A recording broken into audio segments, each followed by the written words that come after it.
You put the fridge and the stove and those things in, and I'm going to be phoning you every day. What I'm hearing now, what you describe, is you could refuse to sign that lease, and then you have no standing and the landlord doesn't care. He says, fine, live here with no lease. I'll evict you whenever I feel like it. Is that the situation you're in today? I've been evicted from rooming houses 5 times in the last year and a half. Thank you. I've lost over $3,000 in rent. So you're not only in a situation, a community of precarious employment, a lot of precarious housing as well. I've been on the TCHC list for 6 years. I have not received not one phone call saying, come and look at a place. Not one. Thank you. I'm stuck in a rooming house system, which is not a system. It's just private landlords renting to whoever they choose to rent to. And 9 times out of 10, they look at me and say no. So I end up in a shelter.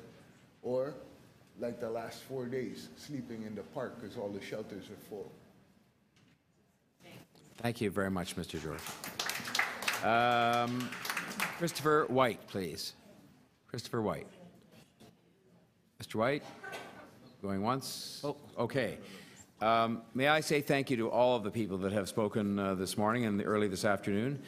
We very much appreciated all of your input, and I'm sure that I know the council members were listening very carefully to that as we prepare to discuss and move forward on this report.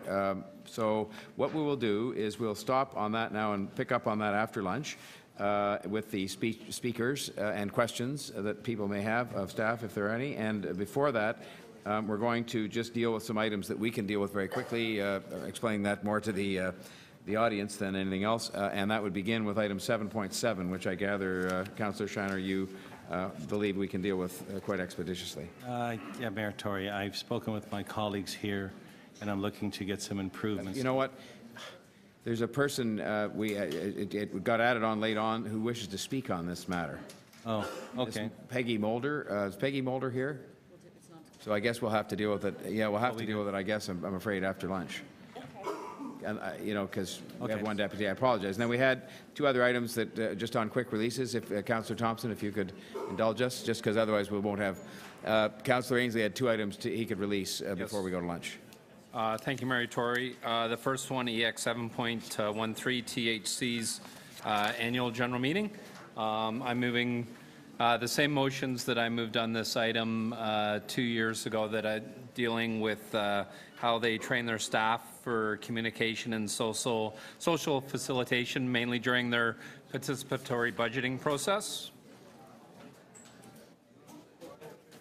What's that? All right. I guess we've had one request from a council.